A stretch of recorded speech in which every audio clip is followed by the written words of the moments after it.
Hello and welcome to Cornish Walking Trails. Today we've come to the village of St Mawgan.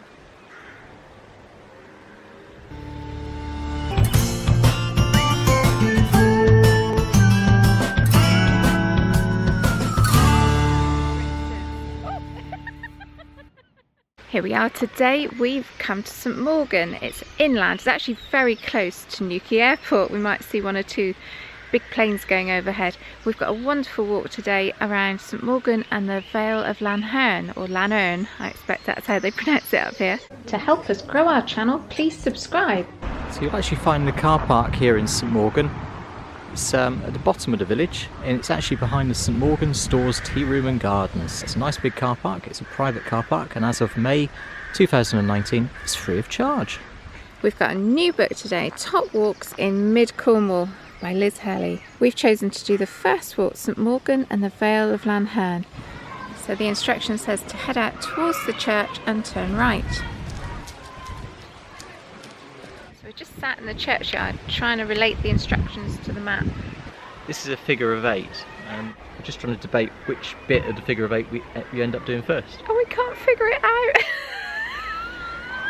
We like. Are you any the wiser yet? I've sussed it. Part way through, when we get to point 3, it does tell us at that point where we're going to be heading, and I've worked out that we're going to be going that way, up towards Outtakes. Sure. Yeah. There is a useful bit in this book. The author has included what is suitable as footwear, and she suggested trainers, so fingers crossed.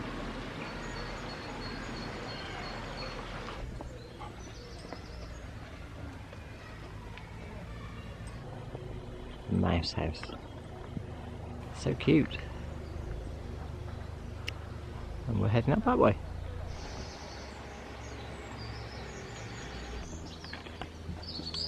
Up here? Yeah, turn right at the first junction, that's it. That's what our walk instructions say at the 30-mile-an-hour sign. You need to turn right at the junction. Down that way. I think he's replacing the thatch on that cottage. Oh, look at that.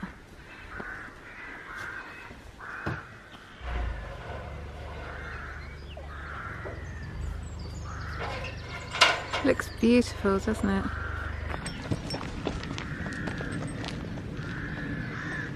Oh, starting to puff a bit coming up that hill. That's the airport. Got a bit gately. Oh wow, it is, isn't it? Newquay Airport. Oh, shows you just how close we are, spitting distance. This shows you what a rural setting it is for an airport. Do you know where we are? Yeah, so it tells us halfway along this road, turn right at the T-junction, which is where we are now, and it says the views up here are beautiful. Wow. Hello? Oh, do you think I've got some food or something? Oh, you're so cute, aren't you? Oh. Poor sheep in there, Sarah. Yeah. You obviously had a really bad day at the barber's. I think he got the YTS guy. YTS? Yeah. What? Young trainee sheep?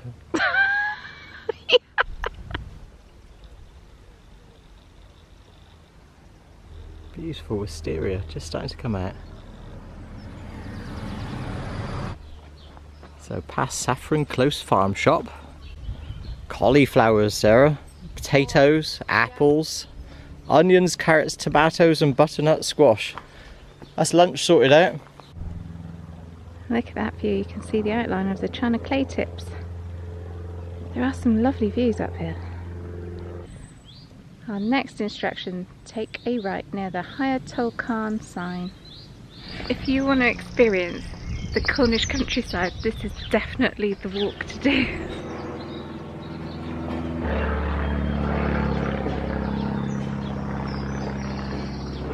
A few planes flying around. Lovely, isn't it? It's like a constant rumble above your head. You just want to look up and Most see of them have been what small little planes so far, haven't they?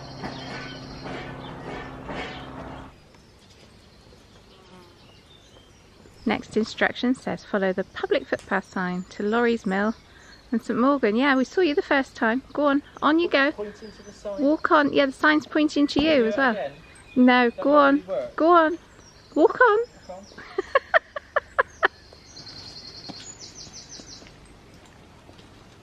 Just to say, if we are pronouncing Lanherne wrong, or it should be Lanherne, or whatever, sorry.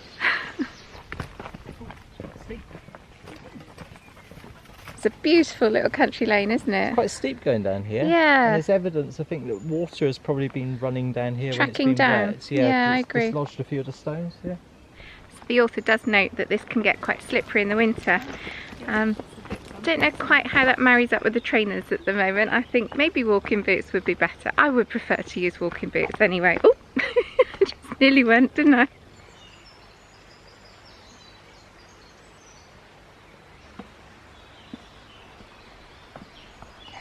Where do we go now? It's beautiful, isn't it? It is. You take that little wooden bridge over the river.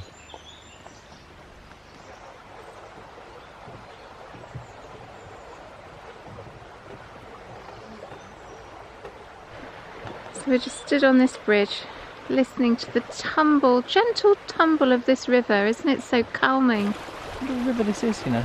Named this river the Colin River, and all who float upon her. Yes. We've just read in the book a bit of extra information. If you turn left off the bridge, that little footbridge, you come up to Laurie's Mill, an abandoned building. Let's go and explore. Yeah, it's quite tumbly down. Been derelict for years, this one. There's the old sink just clinging to the wall. Just like the paint, it was blue, look, at one point. Moss has taken over. So it's just one single room in here. Big fireplace, big chimney stack. Nature's really claiming it as its own now though, isn't it? There's a certain smell in these old buildings, that like decay, rotten wood. Do you know what I mean?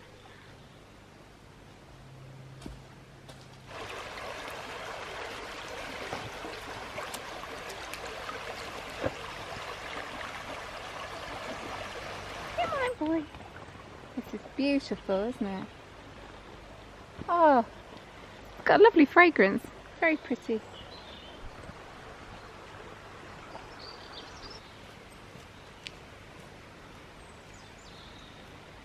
Shortly after the bridge, turn right where the paths cross. After a few hundred yards, the path opens up into a small clearing with a choice of 4 paths. You need to take the second on your right. So here we have our clearing with 4 paths. She says to take the second on the right. Is that a path? Do you class that as a path? Second on the right we want. So it's between those two. Let's try this one. Oh no, he's going to investigate that one.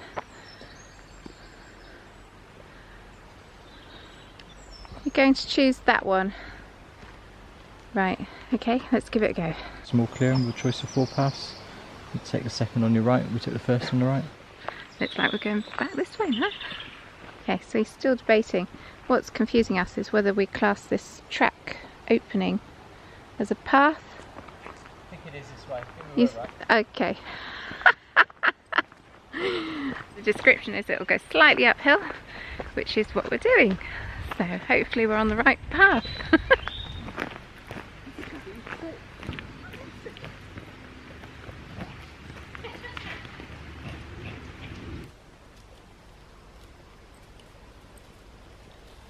Bluebells are out at the moment. It's nearly the end of May. I think this walk would be ideal in summer on a hot day because the trees around you give you such beautiful shade. I've really enjoyed this walk so far. Looking forward to doing the second loop. We're going to have a spot of lunch in the pub first though. Now back in the village of St Mawgan. So it's the first half of our figure of 8 walk completed.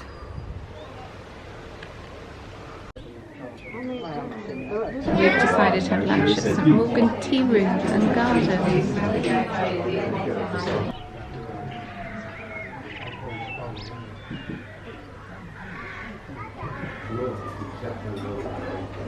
Said it was 13th century. The tea room was really lovely as well. The garden, oh, it's exquisite. It's so well kept. Apparently they've won awards for it as well. So beautiful environment to be sat in and have your lunch. Yeah, massive scones as well. Yeah, see them going out. They were like this. All homemade. Amazing.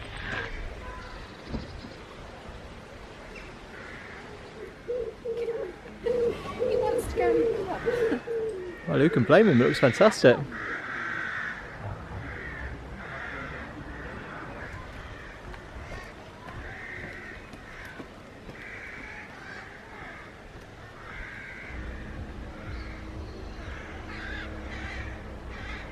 So we've just come up through the gate to the main entrance.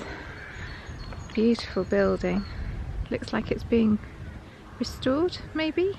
The author has done a little bit of research about this Carmelite convent that we're looking at here, and it tells you that in 1794 a group of Carmelite nuns fled to England, and Henry VIII, Lord of Arundel, offered them Lanherne Manor as their new home, where they remained until 2001.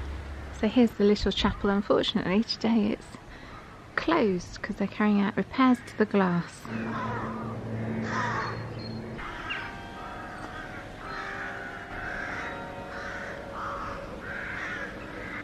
Gravestone here. So it says, pray for the soul of George, the beloved son of George and Caroline Bale. Yeah. Right, but then it goes on here. It says this stone was cut by the father of the above named. So he basically cut his own son's gravestone. Might be his job. Yeah. Stonemason maybe. This graveyard actually feels a bit spooky. I don't normally mind walking through graveyards, but I don't know if it's the light or the feel or the rooks. It just feels a bit spooky and eerie. I think we'll get on with our walk. I really don't like it in here. I don't know if it's because when you come in, you actually walk directly onto someone's grave. It's just, I don't know. And there's a skull and crossbones above the entrance. I just don't like it. Ooh, I'm going. I don't like it. But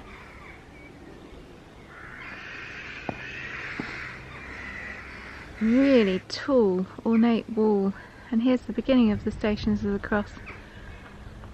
There's number 5, 6, 7, and it must slowly take you back to the convent. Stations of the Cross? Yeah, it's extraordinary, isn't it? Wow. I haven't seen them since I was at school. Perhaps that's what's given me the eerie feeling. Maybe. There's the back of the convent. Look at that beautiful clock tower. All lead covered. Okay, so we've just turned right, coming away from the Carmelite convent, and there is a metal gate here. The instructions tell us to go through a metal gate and follow across 3 fields. Do you think that could be it? There's no public footpath sign. That's the only thing that's making me feel a bit... to be kept on lead. Yeah, it suggests that they're allowing the public through, doesn't it? So let's try this one.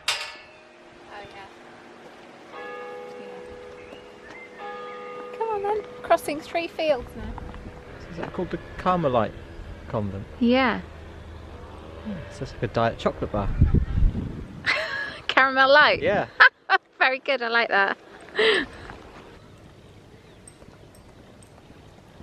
So if you're wondering why there's not much footage between the Carmelite convent and where we are now, just wait till the end. There's going to be outtakes. Our next instruction is to follow this road slightly uphill for about half a mile to a picket fence. So we can just catch glimpses every now and again the other side of those trees, which is a really bad bit to show you, I know, but believe me, the sea is just beyond there.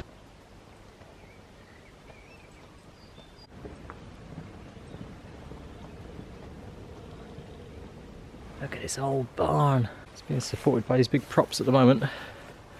Look at this. Wow. Right, so we are struggling a bit. We're on point 7 and it says walk along the lane, slowly heading uphill for about half a mile till you see a wooden picket fence. So we're following this part of the walk on the map. This was where we catch a glimpse of the sea, and I think we are now at a farmhouse, and the road kind of does a horseshoe around the farmhouse, which is what we're presented with. So this road wraps very nicely in a horseshoe shape around the farmhouse. So we did pass the fence back there next to a right-hand junction, which we dismissed because to us it didn't look like a picket fence. I expected little like pickets, like a cottage fence, but perhaps we should have taken that turning. So we're going to go back and have a look. Okay, so there's no name on the farmhouse. There's nothing there on the dairy or anything, is there? No, I can't see any names on. No names. Buildings, yeah. The other thing is she says gently uphill, whereas we've started to climb quite steeply and the contour lines on the map look steeper. Let's go back to that You're probably right. fencing. So this bit is the fence that we dismissed, because I would have called that a post and rail fence, not a picket fence. Pickets kind of sit vertically on the front there. But there is a junction to our right. We're going to give that a go now. Oh, the joys of getting lost. If you are doing this walk, we're assuming we are now right. So yeah, unsuitable for motor vehicles. Yeah, and it's kind of Clearly goes heading down to the valley floor, Going isn't back it? on yourself, aren't you? And it is quite a tight loop. Look, you are just basically turning around. And here's a view of the sea. Oh wow, that's Morgan Porth, isn't it?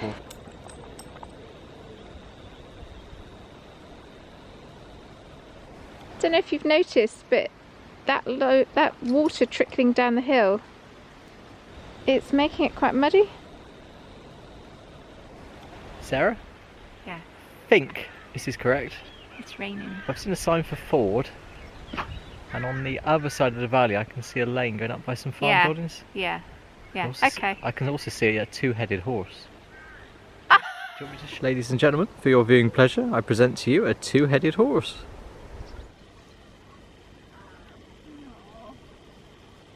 Cute, aren't they?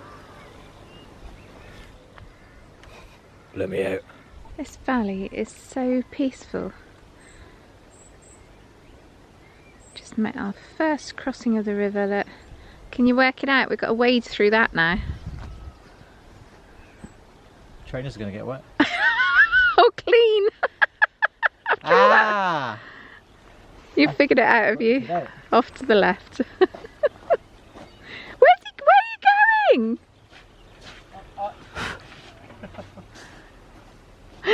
Oh, for a minute I thought he was going through. So the instructions mention two fords, which we've obviously now crossed. Definitely on the Yay! right track then, aren't we? Fantastic. Where now? Turn right now. Okay. So here's our right hand turn, public footpath next to the pop-up cafe.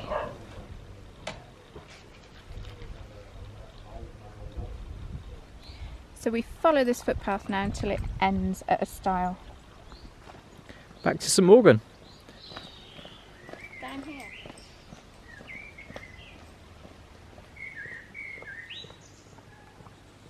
The village has a real community feel with the church, the pub, school and tea rooms at its heart. Our walk today comes from Top Walks in Mid Cornwall by Liz Hurley. It's the very first walk, St Mawgan and the Vale of Lanherne, or Lanherne. Okay, quick look at the map, it's a figure of 8. This side of the valley, back to St Mawgan, and then that side.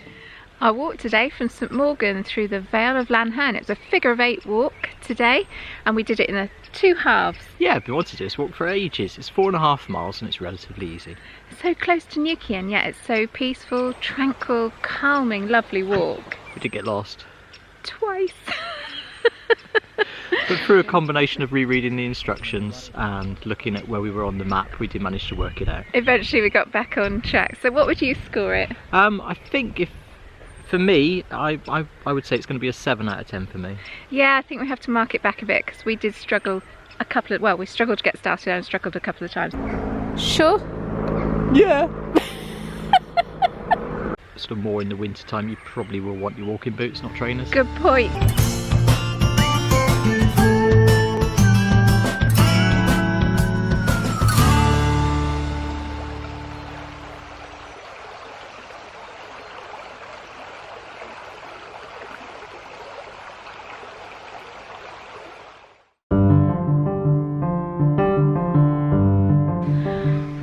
got a funny feeling or something in my head telling me Carmelite nuns are special because they take a vow of silence, but I can't remember. It may just be me making something up. Shame those nuns aren't still here, isn't it? Where'd you say that? You can't laugh at your own joke, you haven't even told us yet! I can't remember the last. No pressure. Reminds me of that sketch from Blackadder. Oh yeah? Yes, Lord and Lady Blackadder, isn't it? No! No? Whiteadder! Whiteadder. Okay. Shame those nuns aren't here anymore, isn't it? Yeah. We could have had a chat with them, couldn't we?